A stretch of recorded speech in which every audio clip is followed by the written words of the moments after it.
Hello दोस्तों, कैसे हो आप सब लोग। हम लोग आगे ही बात करने जा रहे हैं और ये एमटीएस के लिए स्पेशल क्लास चल रही है इससे तुम लोग की, है ना। तो इस क्लासों को डेली अटेंड करो और चैनल अभी तक भी तुम लोगों ने सब्सक्राइब नहीं किया है तो चैनल को ज़रूर सब्सक्राइब करो। और हम अब तक जो है इतिहास में काफ़ी चीज़ें पढ़ चुके हैं। जैसे अगर हम बात करेंगे इतिहास कहाँ से शुरू हुई, किसने इतिहास को पैदा किया या इतिहास को कहते क्या हैं, इन सब चीज़ों की जानकारी हम लोग ले चुके हैं। और सबसे इम्पोर्टेंट बात करें तो इसमें हम लोग पाषाण काल को कंप्लीट कर चुके हैं। अगर तुम लोग पाषाण काल की वीडियोस देखना चाहते हो तो पुरानी वीडियो पड़ी हुई हैं, उनको जाकर देख सकते हो। आज हम जो बात करेंगे एक नए टॉपिक के साथ बात करेंगे और वो हमारा नया टॉपिक जो रहेगा वो रहेगा सिंधु घाटी सभ्यता को लेकर। किसको लेकर बेटा? सिंधु घाटी सभ्यता को लेकर। और जो सिंधु घाटी सभ्यता है ये अपने यहाँ की यानी भारत की अब तक की खोजी गई सबसे पुरानी सभ्यता है। वैसे एक सभ्यता और है जिसके बारे में 2004 में दैनिक जागरण ने अपने अखबार में मुद्रित किया था, लेकिन अभी उस पर रिसर्च जारी है और हम लोग अभी तक पूर्ण रूप में सिलेबस में जो हमारे है वो सिंधु घाटी सभ्यता है। तो हम आगे की बात करते हैं और जानने की कोशिश करते हैं कि सिंधु घाटी सभ्यता में क्या क्या विशेषताएं थी और अपने साथ क्या क्या बातें समाहित की थी सिंधु घाटी सभ्यता ने। सबसे पहले बात करते हैं इसके परिचय से। और परिचय किससे होता है किसी व्यक्ति का? जब परिचय की शुरुआत होती है तो सबसे पहले आता है उसका नाम। क्या आता है बेटा? सबसे पहले आता है उसका नाम। तो बात करते हैं, हम सब लोग इस सभ्यता को जानते हैं वो सिंधु घाटी सभ्यता के नाम से जानते हैं। किस नाम से जानते हैं बेटा? सिंधु घाटी सभ्यता के नाम से जानते हैं। ठीक है, क्लियर हो गई बात। अब बात करते हैं इस सभ्यता के क्या और भी नाम है? बिल्कुल है, इस सभ्यता के कुछ और भी नाम है और नामों में सबसे पहले जानकारी लेते हैं। देखो, एक तो सिंधु घाटी सभ्यता। क्यों ही सिंधु घाटी? अधिकतर इसके जितने भी स्थल मिले हैं वो हमें सिंधु नदी के किनारे मिले। किसके किनारे मिले हैं? सिंधु नदी के किनारे मिले हैं। और सिंधु नदी के किनारे के मिलने के कारण इसको हमने क्या नाम दिया? सिंधु सभ्यता का नाम दिया, सिंधु घाटी सभ्यता का नाम दिया। आगे बढ़ते हैं, इसका एक नाम रखा गया बेटा हड़प्पा सभ्यता। कौन सा नाम रखा गया? हड़प्पा सभ्यता रखा गया। अब बात करते हैं हड़प्पा सभ्यता क्यों कहा? हड़प्पा इसलिए करा गया कि हमने एक सभ्यता की खोज शुरू करी और उस खोज का पहला जो शहर खोजा हमने, यानी उस सभ्यता से संबंधित जो पहला शहर खोजा वो था हड़प्पा। कौन सा था? हड़प्पा। यानी कि तब हमें पता भी नहीं था कि कोई सभ्यता सिंधु नदी के किनारे बसी हो सकती है, वो भी इतनी बड़ी और इतनी पुरानी। तो हमने उस सभ्यता को पहले क्या नाम दिया? हड़प्पा सभ्यता का नाम दिया, जिस समय सिंधु घाटी सभ्यता की पूरी जानकारी हम लोग के पास नहीं थी। उसके बाद बात करते हैं कांस्य युगीन सभ्यता। कौन सी सभ्यता बेटा? कांस्य युगीन सभ्यता, यानी ऐसी सभ्यता जिसमें कांसे का प्रारंभ हो चुका था, कांसे के युग का प्रारंभ हो चुका था। तो इसी कारण से इन सभ्यतावासी यानी सिंधु घाटी सभ्यता के जो लोग थे वो कांसे का प्रयोग करना बहुत अच्छे से जानते थे और इसी कारण से हम लोगों ने सभ्यता का क्या नाम रखा? कांस्य युगीन सभ्यता। क्या नाम रखा बेटा? कांस्य युगीन सभ्यता जो है हमने इसका नाम रखा। आगे बात करते हैं और जानकारी लेते हैं सिंधु घाटी सभ्यता की। सबसे पहले बात करते हैं कि ये किस काल की सभ्यता है। तो मैंने तुम्हें इतिहास के 3 कालखंड बताए थे। सबसे पहला बताया था मैंने तुम्हारे लिए, जो बताया था वो प्राग ऐतिहासिक काल बताया था। कौन सा बताया बेटा? प्राग ऐतिहासिक काल बताया था। दूसरा कौन सा बताया था? दूसरा आद्य ऐतिहासिक काल बताया था। कौन सा?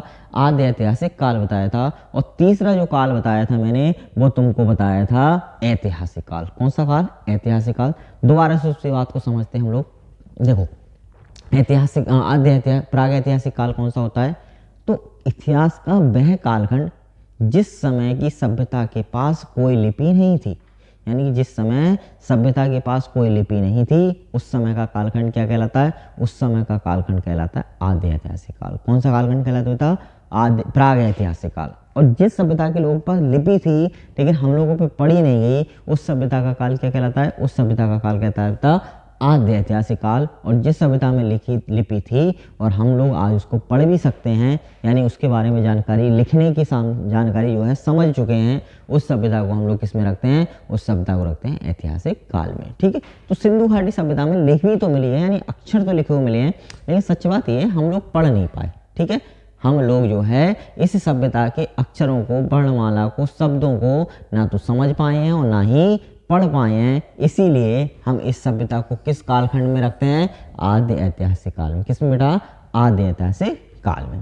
देखो, अभी मैंने बात की कि ये लोग कांसे का प्रयोग करना जान चुके थे। तो कांसा किसके मिश्र धातु से बनता है? इन्हें पता था कि कांसा क्या है? एक मिश्र धातु है जो टिन और कॉपर को मिलाकर बनती है। किसको मिलाकर? टिन और कॉपर से मिलाकर कांसा बनाया जाता है। ठीक है, तो ये लोग जो है सिंधु घाटी सभ्यता वाले लोग कॉपर जो कांसा है उसको बनाना जान चुके थे। ठीक है, आगे बात करते हैं कि हड़प्पा टीले की सर्वप्रथम उल्लेख किया गया वो किया गया 1826 में। कब किया गया? 1826 में किया गया। और किसके द्वारा किया गया? चार्ल्स मैनसन के द्वारा। किसके द्वारा? चार्ल्स मैनसन के द्वारा जो है इस सभ्यता का पहली बार यानी हड़प्पा टीले का जो पहली बार जिक्र है वो इसके समय में किया गया। तो हड़प्पा टीला जो खोदा गया था वो वास्तव में लाहौर और पेशावर के बीच में रेलवे लाइन बिछाई जा रही थी, उस समय खोजा गया। अचानक की बात है, ऐसा नहीं है कि हम लोग खोजने जा रहे हैं हथौड़ा फावड़ा लेकर कि भैया आज खुदाई करके देखते हैं, ऐसा जो है यहाँ पे कोई शब्द ऐसा नहीं था।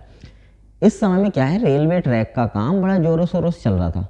ठीक है, और कहीं ना कहीं अगर हम बात करें जब इस सभ्यता की पूरी जानकारी लगी तो एक व्यवस्था ये थी कि रेलवे पटरियों के नीचे बिछाने के लिए पक्की ईंटों की पत्थरों की जरूरत पड़ी।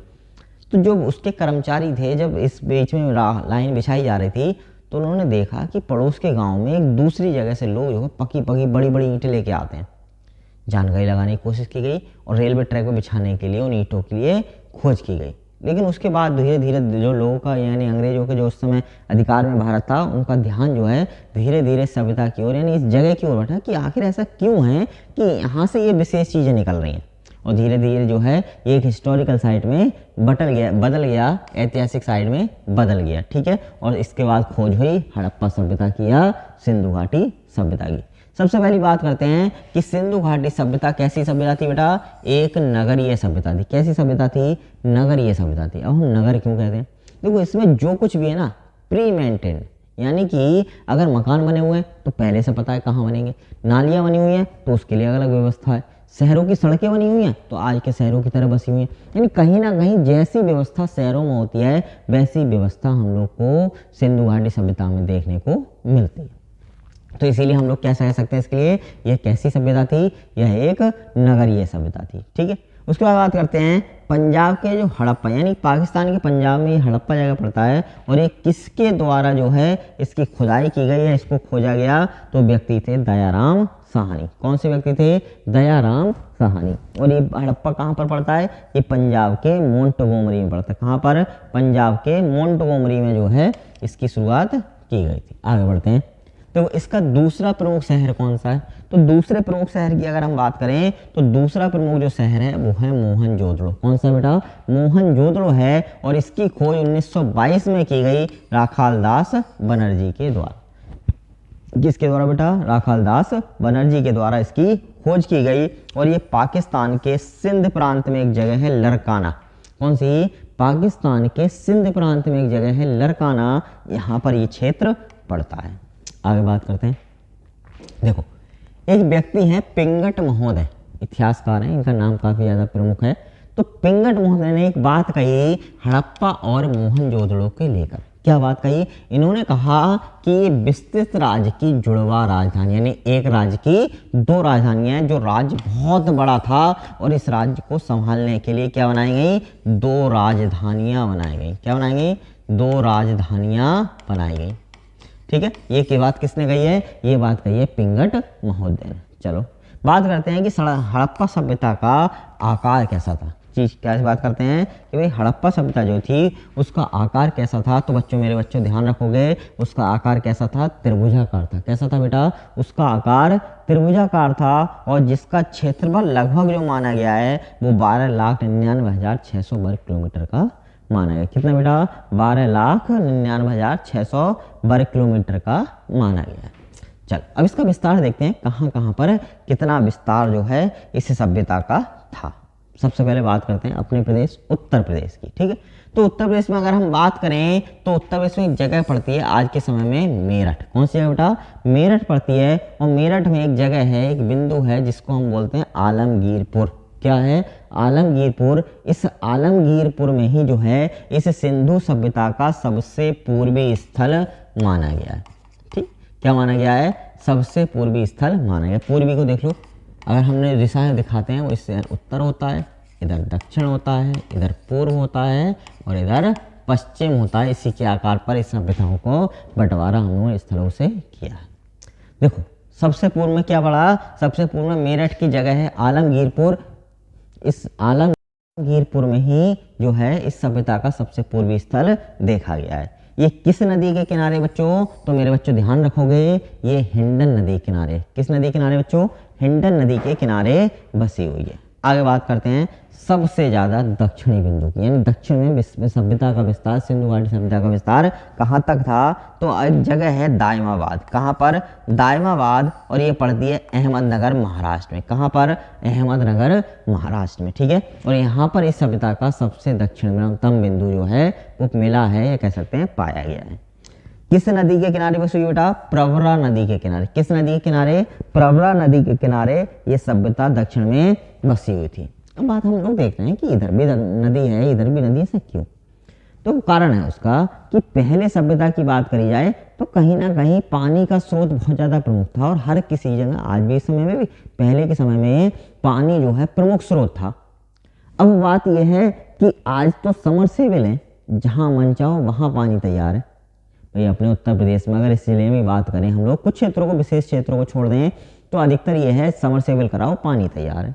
लेकिन भाई पहले तो इतनी टेक्नोलॉजी नहीं थी, इतनी तकनीक नहीं थी कि समरसेबल होता और पानी मिल जाता। तो जितनी भी सभ्यताएं विकसित होंगी इस समय, वो सारी की सारी नदियों के किनारे विकसित होंगी। तो इसीलिए दक्षिणतम बिंदु जो मिला हमारे लिए वो कौन सी नदी के किनारे मिला?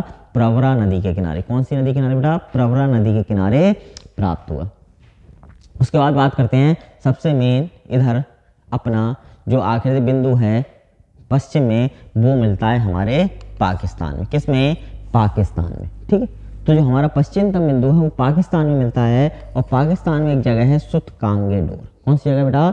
सुतकांगे डोर नाम की एक जगह है। यहाँ से सिंधु घाटी सभ्यता का सबसे पश्चिमतम बिंदु प्राप्त होता है। कि ये भी देखो नदी के किनारे है। ये किस नदी के किनारे है? ये बेटा दास्क नदी के किनारे। कौन सी नदी के किनारे बेटा? दास्क नदी के किनारे जो है ये स्थल बसा हुआ है, स्थल हम लोग को प्राप्त होता है। बात करते हैं उत्तर की। तो उत्तर में बात करें, हमारे यहाँ एक जो है संघ शासित प्रदेश हो गया, वो पहले जम्मू कश्मीर था। तो कश्मीर जो है यहाँ पर मिलता है, एक जगह है मांडा, और ये डिस्ट्रिक्ट पड़ती है अखनूर। कौन सी पड़ती है बेटा? अखनूर जगह पड़ती है। अखनूर में मांडा स्थान है, और यहाँ पर जो है सिंधु घाटी सभ्यता का सबसे उत्तरतम बिंदु प्राप्त होता है, ठीक है। ये भी देखो नदी किनारे है, और ये कौन सी नदी किनारे बसा हुआ है बेटा? ये चिनाब नदी के किनारे। कौन सी नदी किनारे बसा हुआ है बेटा? चिनाब नदी के किनारे।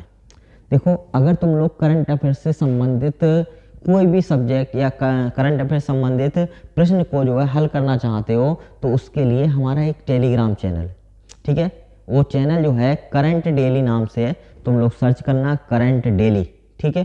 और करंट डेली जो चैनल है, टेलीग्राम चैनल है, उसको ज्वाइन करना। डेली के डेली तुम्हें करंट अफेयर्स के टॉपिक और उसके साथ साथ उससे जुड़े हुए MCQs तुम्हारे लिए मिलेंगे, जो किसी भी आगामी परीक्षा के लिए बहुत ही ज़्यादा महत्वपूर्ण है, ठीक है। तो उसको ज्वाइन कर सकते हो और डेली क्या कर सकते हो? MCQs लगा सकते हो उस चैनल पर, ठीक। आगे बढ़ते हैं, ठीक है। तो क्लियर हो गया चारों स्थानों के बारे में कि भाई पूर्वी स्थान कौन सा था, दक्षिणी स्थान को अंतिम बिंदु कौन सा था, पश्चिमी कौन सा था, और उत्तरी कौन सा था। सब कुछ क्लियर हो गया। आगे बढ़ते हैं। सबसे पहले बात करते हैं अब सिंधु घाटी सभ्यता की प्रमुख विशेषताओं की। किसकी बात करेंगे बेटा? सिंधु घाटी सभ्यता की प्रमुख विशेषताओं की बात करते हैं। देखो विशेषताओं की बात करें तो सिंधु घाटी सभ्यता, सबसे पहली बात करते हैं कैसी सभ्यता थी। सिंधु घाटी सभ्यता एक नगरीय सभ्यता थी, और इस बारे में हम लोग पहले भी बात कर चुके हैं कि सिंधु घाटी सभ्यता एक नगरीय सभ्यता थी, क्योंकि इसका जो विस्तार है, इसकी जो भावना है, वो किस तरीके से बसावट है, वो किस तरीके की थी, वो थी पूरी एक आधुनिक नगरों की तरह। जैसे आधुनिक समय में नगर होते हैं, बिल्कुल इसी तरीके से सिंधु घाटी सभ्यता बसी हुई थी, ठीक। आगे बात करते हैं कि इस सभ्यता में पकी हुई ईंटों का प्रयोग किया गया। किसका प्रयोग किया गया बेटा? इस सभ्यता में पकी हुई ईंटों का प्रयोग किया गया। यानी इस समय भी, जैसे आज के समय में हम लोग पकी हुई ईंटों का, भट्टों का प्रयोग से पकी हुई ईंटों का प्रयोग करते हैं, ऐसे ये लोग भी उस समय में पकी हुई ईंटों का इस्तेमाल या प्रयोग किया करते थे, ठीक है। इसका मतलब टेक्नोलॉजी थी, ज्ञान था इन लोगों के लिए। आगे बढ़ते हैं। विशेषता सड़कों की देखें तो सड़कें एक दूसरे को समकोण पर काटती हैं। देखो आज तो देखा जाए लोग जो है मकान इतना सड़क पर बनाने की कोशिश करते हैं कि गवर्नमेंट की सारी जगह जो है अपने कब्जे में कर लो, है ना। लेकिन सड़क जो है परिवहन का मुख्य साधन होती है, और कहीं ना कहीं जो है लोगों को छोटी सड़क, पतली सड़क तकलीफ देती है। लेकिन इन लोग के यहाँ पर मुख्य सड़क कैसे बेटा, बहुत ज़्यादा चौड़ी होती थी, क्योंकि चौड़ी सड़क जो है परिवहन के लिए बहुत ही ज़्यादा सुगम बनाती है। आगे बढ़ते हैं। इसके बाद बात करते हैं ईंटों का जो अनुपात था लंबाई चौड़ाई और ऊंचाई का, यानी हाइट वेट और मेजरमेंट का जो अनुपात था वो कितना था, 4:3:2 में जो है ये बनाई जाती थी। इसके बाद ये है दरवाजे मुख्य सड़क पर नहीं खुलते थे। आज के समय में क्या होता है, हर कोई व्यक्ति चाहता है कि मेरा गेट मेन रोड पर हो। क्या चाहता है, मेरा गेट मेन रोड पर हो। लेकिन इस समय ये व्यवस्था थोड़ी सी चेंजेस थी, परिवर्तित थी।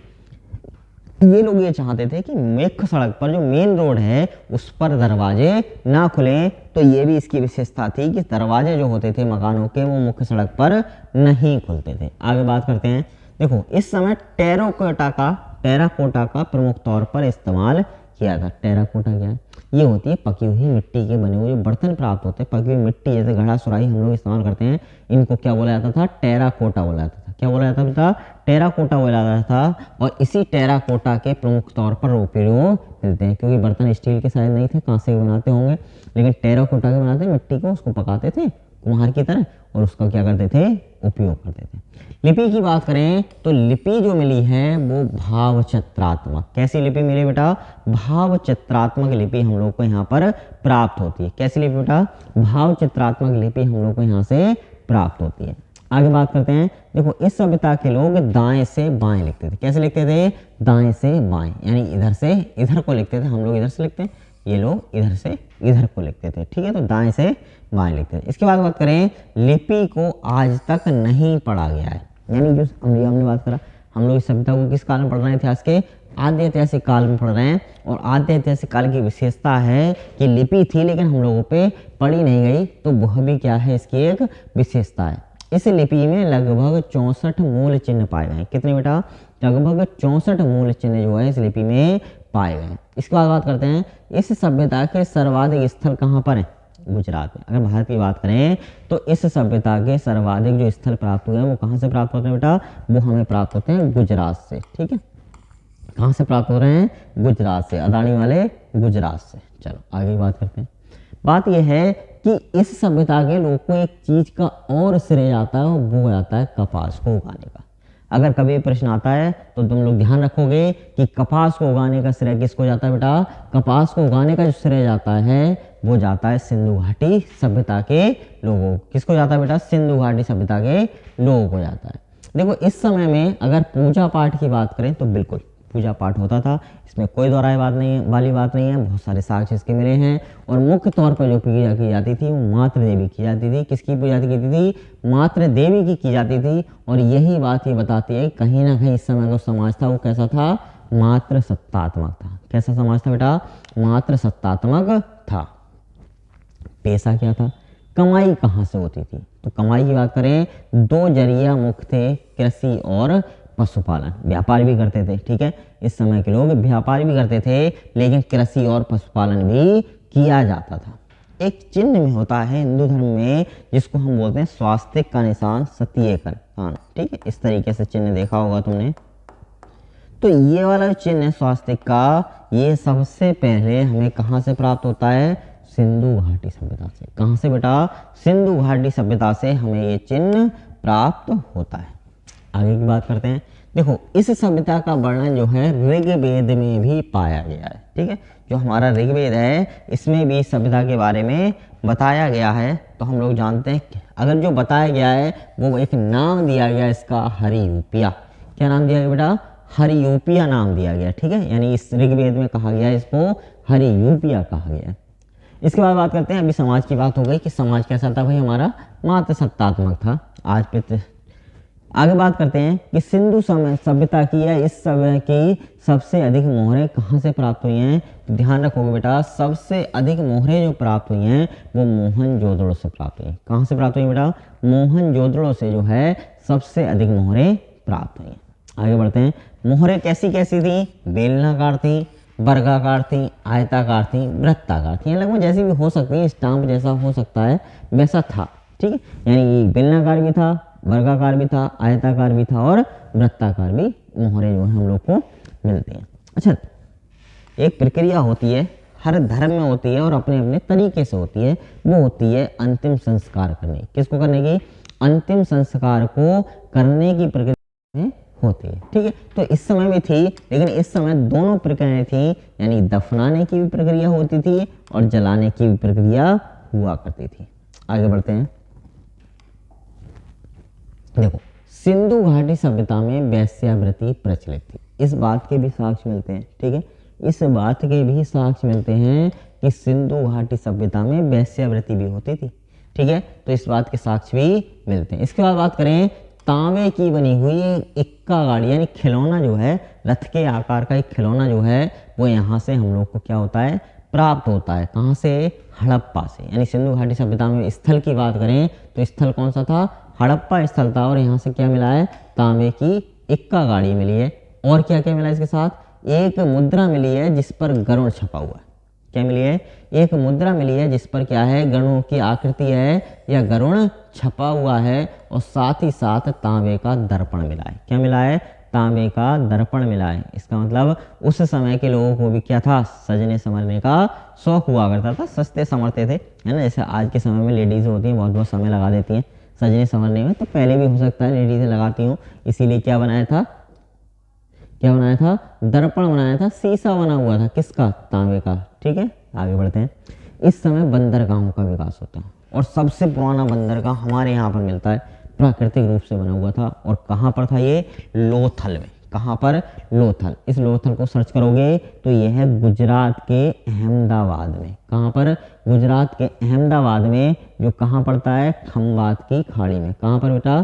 खंबात की खाड़ी में पड़ता है। आगे बात करते हैं। देखो, एक जगह है सिंधु घाटी सभ्यता में, कालीबंगा। क्या है?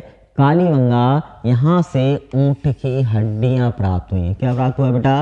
ऊँट की हड्डियाँ प्राप्त हुई हैं। इसके बाद घोड़े की अस्थि पूछता है, तो तुम लोग ध्यान रखोगे, घोड़े की हड्डी जो है वो सुरकोटदा से प्राप्त होती है। कहाँ से प्राप्त होती है बेटा? सुरकोटदा से प्राप्त होती है। अच्छा, एक जगह है चनहूदड़ो। कौन सी? चनहूदड़ो। यहाँ से मनके बनाने का कारखाना मिलता है। मनके क्या होता है? मनके होते हैं मोती टाइप के। कैसे? मोती टाइप के। ऐसे मान के चलो कि हमें एक माला पिरोनी है और माला में क्या चाहिए होते हैं? मोती चाहिए होते हैं। तो इस तरीके से जो है मनके बनाए जाते थे। और ये मनके जो हैं वो मिट्टी के बने होते थे। किसके बने होते बेटा? मिट्टी के बने होते थे। और इनको पिरो करके एक माला तैयार की जाती थी इस तरीके से। ठीक है, तो क्या होते थे? मनके कहलाते थे। क्या कहलाते थे? मनके कहलाते थे। और ये मनके का बनाने का कारखाना कहाँ मिला है हमको? चनहूदड़ो से मिला है। पहले के लोग भी आभूषण पहनते थे, यानी पहले के लोगों को मैंने भी बताया सजने संवरने का शौक हुआ करता था। ठीक, इसके बाद बात करते हैं। इस सभ्यता के जो शहर थे, नगर थे, वो दो भागों में बटे होते थे। यानी मान के चलो ये पूरा एक जो क्या है? नगर है। ठीक है, ये दो भागों में बटा होता था, एक पूर्वी टीले में और एक पश्चिमी टीले में। ठीक है, एक कैसा होता था? पूर्वी टीला, एक पश्चिमी टीला। ये दो भागों में बटे होते थे। तो जो पश्चिमी टीला होता था वो ज़्यादा ऊंचाई पर होता था, यानी जो है ऊंचे पर बना होता था। किस पे बना होता था? ऊंचाई पर बना होता था कि भैया बाढ़ बाढ़ आए तो कोई दिक्कत ना हो। क्यों? क्योंकि यहाँ पर पुरोहित वर्ग रहते हैं, यानी जो ऊंचा राजा हो गया, उसके पंडित हो गए, ये सब क्या रहते थे? ब्राह्मण हो गए, ये सब पश्चिमी टीले पर रहते थे।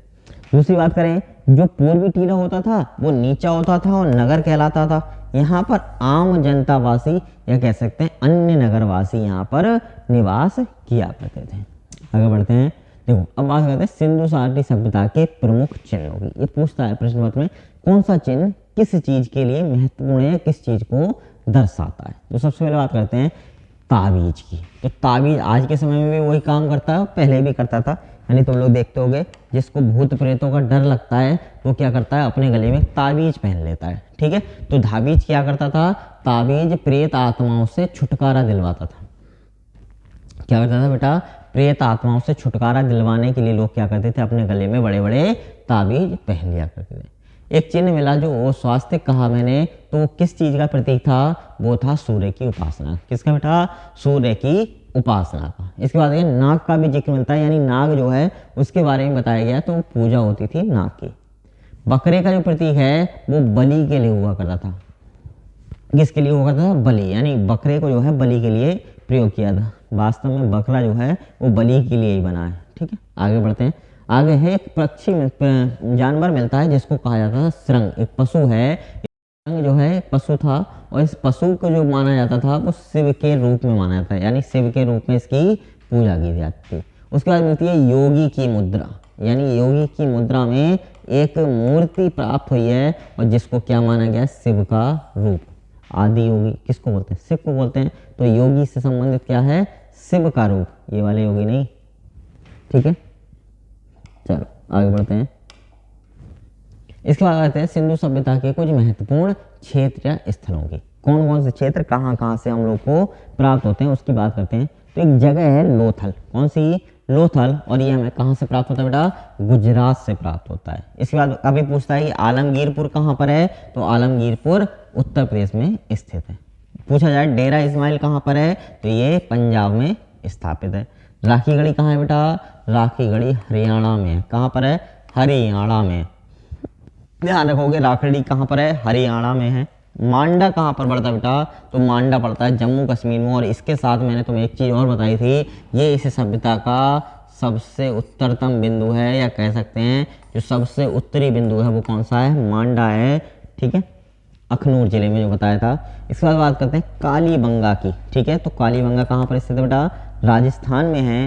एक जगह पड़ती है रोजड़ी, और ये रोजड़ी कहाँ पर है बेटा, गुजरात में है। अगर पूछा जाए प्रभास पाटन कहाँ पर है, तो प्रभास पाटन को विशेष तौर पर ध्यान रखोगे कहाँ पर है बेटा स्थापित है, या किस जगह पड़ता है प्रभास पाटन, तो ये पड़ता है गुजरात में। कहाँ पर बेटा, गुजरात में। इसके बाद बात करते हैं इस समय के कुछ प्राचीन नदियों की जिनके नाम आज के समय में परिवर्तित हो गए। यानी हम आज कुछ और कहते हैं, पहले कुछ और कहते थे। सिंधु घाटी सभ्यता के समय कुछ और कहते थे। तो सबसे पहले बात करते हैं किसको क्या कहा जाता था। बात करते हैं प्राचीन समय में एक नदी होती थी कुंभा नदी। कौन सी नदी बेटा, कुंभा नदी होती थी। और वास्तव में आज के समय में ये देखी जाए तो कहाँ पर है, तो ये है काबुल नदी के नाम से। किस नदी के नाम से, काबुल नदी के नाम से। सिंधु नदी होती थी जिसके नाम पे सभ्यता का नाम पड़ा, उसके क्या बोलते हैं, सिंध नदी बोलते हैं। ठीक है, क्या बोलते हैं, सिंध नदी। गोमती नदी को क्या कहा जाता है, गोमल। क्या कहा गया बेटा, गोमल कहा गया। इसके बाद सदा नीरा की बात करें तो इसको क्या कहा जाता है, गंडक कहा जाता है। क्या कहा जाता है, गंडक कहा जाता है। एक नदी है बिपाशा नदी। ठीक है, कौन सी है, बिपाशा नदी। तो इस बिपाशा नदी को आज के नाम किस समय से नाम से जानते हैं, उसको जानते हैं ब्यास नदी के नाम। किसके नाम से, ब्यास नदी के नाम से। आगे बात करते हैं, नाम है अस्किनी। कौन सा नाम बेटा, अस्किनी। तो चिनाब नदी जो है उसी को अस्किनी नाम से जानते हो। तुम लोग को बता दूं कि भारत इस पे जो है सबसे बड़ा आर्च ब्रिज बना रहा है रेलवे का।